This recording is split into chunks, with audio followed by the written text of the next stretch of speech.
Rec-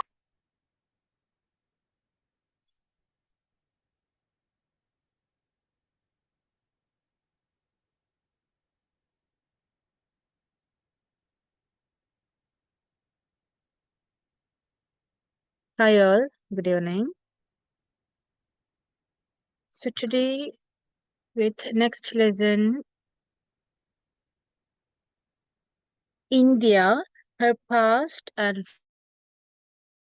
future. ഇന്ത്യയുടെ പാസ്റ്റും അതുപോലെ തന്നെ ഭാവിയും ഫ്യൂച്ചറും. അപ്പൊ ഇതൊരു സ്പീച്ചാണ്.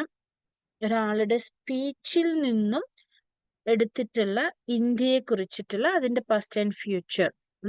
ആ സ്പീക്കിങ്ങിൽ എന്തൊക്കെയാണ് അദ്ദേഹത്തിന്റെ അഭിപ്രായം എന്താണ്?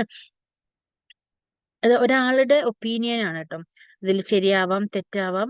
ഒരാളുടെ പാസ്റ്റിലുള്ള അനുഭവങ്ങളും അല്ലെങ്കിൽ എന്താണ് പാസ്റ്റ്, ഇപ്പൊ ഫ്യൂച്ചർ എന്താണ്, ഇനി എന്തായിരിക്കും ഫ്യൂച്ചർ, ഇപ്പൊ പ്രസന്റ് എന്താണ്, എന്തായിരിക്കും ഫ്യൂച്ചർ, ഈ മൂന്ന് രീതിയിലുള്ള ആളുടെ ചില തോട്ടുകളാണ് ഇന്നത്തെ പാസേജിൽ നമ്മൾ നോക്കുന്നത്. ഇറ്റ്സ് നോട്ട് എ സ്റ്റോറി, ഒരു പാസേജ് ആണ്, ഒരു സ്പീച്ച് ആണ് കേട്ടോ. The thoughts about India fill Nehru's mind. Okay, അപ്പൊ ആരുടെ തോട്ടാണ്? നെഹ്റുവിന്റെ മനസ്സിലൂടെ കടന്നു പോകുന്ന ഇന്ത്യയെ കുറിച്ചിട്ടുള്ള അഭിപ്രായങ്ങൾ എന്തൊക്കെയാണ്, തോട്ടുകൾ, ചിന്തകൾ. Read the speech to find out his thoughts about India's past, present and future. ഇന്ത്യയുടെ ഭാവി, ഭൂതം, വർത്തമാനത്തിനെ കുറിച്ച് അദ്ദേഹത്തിന്റെ ചിന്ത എന്താണ് എന്നുള്ളത് നോക്കുന്നതാണ് ഇന്നത്തെ chapter. Section 1. To endeavor to understand and describe the India of today would be the task of a brave man. ഒരു ധീരനായ ഒരാൾക്ക് ഇന്നത്തെ ഇന്ത്യ എന്താണ് എന്ന് ഡിസ്ക്രൈബ് ചെയ്യാനും അത് മനസ്സിലാക്കാനും കുറച്ച് അതൊരു ടാസ്ക് തന്നെയാണ്, ബുദ്ധിമുട്ട് തന്നെയാണ്. To describe tomorrow's India would verge on rashness. നമുക്ക് ഒരിക്കലും പ്രഡിക്റ്റ് ചെയ്യാൻ പറ്റില്ല എന്തായിരിക്കും നാളെ എന്നുള്ളത്, നമുക്ക് പ്രഡിക്റ്റ് ചെയ്യാൻ പറ്റില്ല. What is India? എന്താണ് India? That is a question which has come back again and again to my mind. അപ്പൊ നെഹ്റു ഒരു സ്റ്റേജിൽ ഇരുന്നിട്ട് പറയുവാണ്, ഇന്ത്യയുടെ ഇന്നത്തെ കാര്യം, ഇന്ന് എന്താണ് നടക്കുന്നത് എന്ന് പറയാൻ അത് ഒരു ധീരനായ ഒരാൾക്ക് കുറച്ച് ബുദ്ധിമുട്ടുണ്ടാക്കുന്ന കാര്യമാണ്. ഫ്യൂച്ചർ എന്താണ് എന്നുള്ളത് നമുക്ക് ഒരിക്കലും പ്രഡിക്റ്റ് ചെയ്യാൻ പറ്റില്ല. അപ്പം പിന്നെ എന്താണ് ഇന്ത്യ? എന്റെ മനസ്സിലൂടെ കടന്നുപോയിക്കൊണ്ടിരിക്കുന്ന ഒരു ചോദ്യമാണ്, എന്താണ് India? The early beginnings of our history filled. നമ്മുടെ ചരിത്രത്തിന്റെ ആദ്യ കാലഘട്ടത്തിലെ കഥകൾ എടുത്തു നോക്കുമ്പോൾ അത് എന്നെ അത്ഭുതപ്പെടുത്തിയിട്ടുണ്ട്. ഈ എന്നെ എന്ന് പറയുന്നത് നെഹ്റുവിനെയാണ്. It was the past of a virile and vigorous race with a questioning spirit and an urge for free inquiry, and even its earliest known period giving evidence of a mature and tolerant civilizations. Civilization means സംസ്കാരങ്ങളുടെയും വളരെ ക്ഷമയുള്ള കുറച്ച് matured ആയിട്ടുള്ള ഒരു കാലഘട്ടമായിരുന്നു past എന്ന് നമ്മൾ എടുത്തു നോക്കുകയാണെങ്കിൽ ഇതിന്റെ ഓവറോൾ ഒരു മീനിങ് നമുക്ക് മനസ്സിലാക്കി വെച്ചിരുന്നു. എന്താണ് ഇദ്ദേഹത്തിന്റെ കണ്ടന്റ് എന്ന് മാത്രം നമ്മൾ മനസ്സിലാക്കിയാൽ മതി, കംപ്ലീറ്റ് അറിയണമെന്നില്ല കേട്ടോ, അല്ലെങ്കിൽ ഈച്ച് ആൻഡ് എവറി ലൈൻ നമുക്ക് വേണമെന്നില്ല. വളരെ നമ്മളിങ്ങനെ നോക്കുകയാണെന്നുണ്ടെങ്കിൽ, ഇന്ത്യയുടെ പാസ്റ്റ് എടുത്ത് നോക്കുകയാണെന്നുണ്ടെങ്കിൽ ഒരുപാട് തെളിവുകൾ പണ്ടുള്ള ആളുകളുടെ സംസ്കാരത്തിന്റെയും മറ്റും സഹനശേഷിയുടെയും വളരെ മെച്ചുവേർഡ് ആയിട്ടുള്ള പെരുമാറ്റത്തിന്റെയും ഒരുപാട് തെളിവുകൾ നമ്മുടെ മുമ്പിലുണ്ട്. Accepting life and its joys and burdens. ഒരു ജീവിതം എന്താണെന്ന് അക്സെപ്റ്റ് ചെയ്യുന്നു, സന്തോഷിക്കുന്നു, ഭാരങ്ങൾ ചുമക്കുന്നു. It was ever searching for the ultimate and the universal. Okay, ഈ പ്രപഞ്ചത്തിലെ ഏറ്റവും പ്രധാനപ്പെട്ടതായിട്ട് അല്ലെങ്കിൽ ഏറ്റവും അൾട്ടിമേറ്റ് ഇമ്പോർട്ടന്റ് ആയിട്ടുള്ള എക്കാലത്തെയും ഏറ്റവും ഇമ്പോർട്ടന്റ് ആയിട്ടുള്ള നമ്മൾ സെർച്ച് ചെയ്യും. ഇറ്റ് വാസ് എവർ സെർച്ചിങ്, ഇപ്പോഴും നമ്മൾ സെർച്ച് ചെയ്തുകൊണ്ടിരിക്കുകയായിരുന്നു ഫോർ ദ അൾട്ടിമേറ്റ്. അതിന്റെ ഭാരം എന്താ പറയാ, അൾട്ടിമേറ്റ് എന്ന് പറയുമ്പോൾ അതിന്റെ ഹാപ്പിനെസ്, ഏറ്റവും പീക്കിലെത്തുന്നതിനും ജീവിതത്തിന്റെ എല്ലാ സന്തോഷങ്ങളും എല്ലാ ദുഃഖങ്ങളും എല്ലാം അതിന്റെ തന്നെ ഏറ്റവും അൾട്ടിമേറ്റ് സോഴ്സ് വരെ എൻജോയ് ചെയ്തിരുന്ന ഒരു പാസ്റ്റ് ആയിരുന്നു നമുക്കുണ്ടായിരുന്നത്.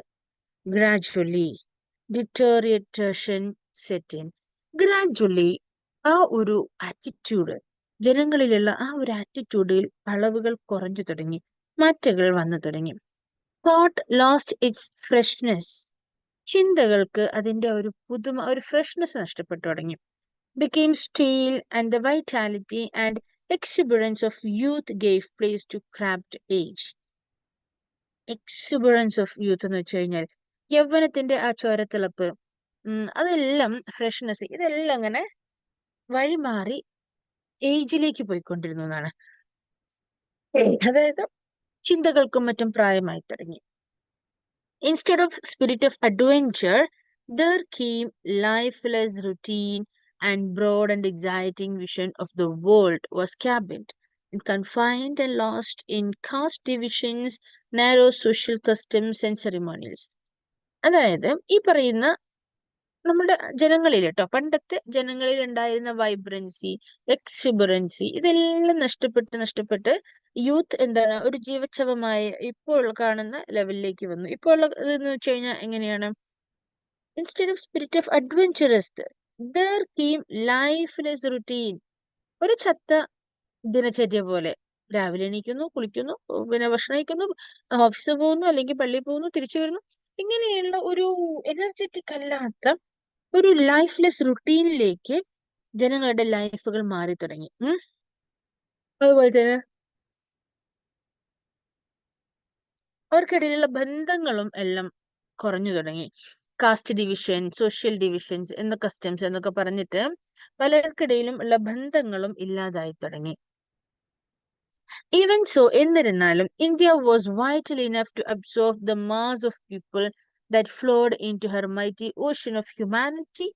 ഓക്കെ, ഇങ്ങനെയൊക്കെ ആണെങ്കിൽ പോലും, ഇന്നത്തെ ഇന്ത്യയിൽ ഈ രീതിയിലൊക്കെ ആണെങ്കിൽ പോലും, ഇന്ത്യ ഒരു കാലത്ത് ഒരുപാട് നല്ല മാസ് ജനങ്ങൾ കൊണ്ട് നിറഞ്ഞിട്ടുണ്ടായിരുന്ന ഒരു കൺട്രി ആയിരുന്നു. ഒരുപാട് വൈബ്രന്റ് ജനങ്ങൾ ഉണ്ടായിരുന്ന ഒരു രാജ്യമായിരുന്നു. In to her mighty ocean of humanity, അതായത് മാനുഷികതയുടെ സമുദ്രം തന്നെ കയ്യിലുണ്ടായിരുന്ന, അതായത് ഒരുപാട് മനുഷ്യത്വം ഉണ്ടായിരുന്ന ഒരു കൂട്ടം ആളുകളുടേതായിരുന്നു India. She never quite forgot the thoughts. ഒരിക്കലും മറന്നിട്ടുണ്ടായിരുന്നില്ല. had still in the days of her youthful vigor. അതായത് ഇത്രയും വൈബ്രന്റ് ആയിട്ടുള്ള ഒരു കൂട്ടം ആളുകൾ ഉണ്ടായിരുന്ന ഒരു ഇന്ത്യ ആയിരുന്നു പണ്ട്. പക്ഷെ ഇപ്പൊ എന്താണ്? ഇപ്പൊ അതൊരു ലൈഫ്ലെസ് റുട്ടീനാണ്. വെറുതെ ചുമ്മാ എണീക്കുന്നു, നേരം വിളിക്കുന്നു, കുളിക്കുന്നു, വെളിയേക്കുന്നു, ഇങ്ങനെയുള്ള ഒരു ലൈഫ്ലെസ് റുട്ടീനിലേക്ക് മാറിയിരിക്കുകയാണ് ഇന്നത്തെ തലമുറ. അതുകൊണ്ട് തന്നെയാണ് ഇന്ത്യയുടെ ഇന്നത്തെ ഇതിനെ കുറിച്ച് ചോദിക്കുമ്പോൾ അത് കുറച്ച് ടാസ്ക് ആണ് എന്ന് നെഹ്റു മുകളിൽ പറയാൻ കാരണം. Subsequently, India was powerfully influenced by the coming of Islam and Muslim invasions. എന്നിരുന്നാലും ഇന്ത്യ വളരെയധികം സ്വാധീനിപ്പിക്കപ്പെട്ട ഒരു കാര്യമാണ്. ഇസ്ലാമിന്റെയും മുസ്ലിമിന്റെയും കടന്നുവരവ് ഇന്ത്യയെ ഒരുപാട് ഇൻഫ്ലുവൻസ് ചെയ്തു, ഒരുപാട് പിന്നെ സ്വാധീനിച്ചിരുന്നു. Western colonial powers followed, bringing a new type of domination and a new colonialism, and all the same time, the impact of the fresh ideas and the industrial civilization that was growing up in Europe. യൂറോപ്പിൽ വളർന്നു വന്നിരിക്കുന്ന industrial civilisation, അതായത് നാഗരികത, പിന്നെ അതുപോലെ തന്നെ നല്ല ഐഡിയകളുടെ impact, അതേസമയം colonialism, domination, ഇതെല്ലാം ഈ വെസ്റ്റേൺ കൊളോണിയൽ പവേഴ്സ് ഫോളോ ചെയ്തു. പിന്നീട് അങ്ങോട്ട് ഫോളോ ചെയ്തത് ഇതൊക്കെയായിരുന്നു. കാരണം അവിടെ പിന്നെ ഇസ്ലാമും മുസ്ലിം മതങ്ങളൊക്കെ വന്നു, ഇന്ത്യയിൽ അങ്ങനെ മാറ്റങ്ങൾ വന്നു തുടങ്ങി. This period culminated after a long struggle in independence, and now we face the future with all this burden of the past upon us and the confused dreams and steering of the future that we seek to build. അങ്ങനെയുള്ള past വളരെയധികം dangerous ആയിരുന്നു. Future we can't predict, and at പ്രസന്റിനെ കുറിച്ച് പറയുകയാണെങ്കിൽ that is very difficult to explain also. ഈ കണ്ടീഷനിലാണ് നമ്മുടെ first session അവസാനിച്ചിരിക്കുന്നത്. We have section 2 and 3 also. Section 2 will be on next video.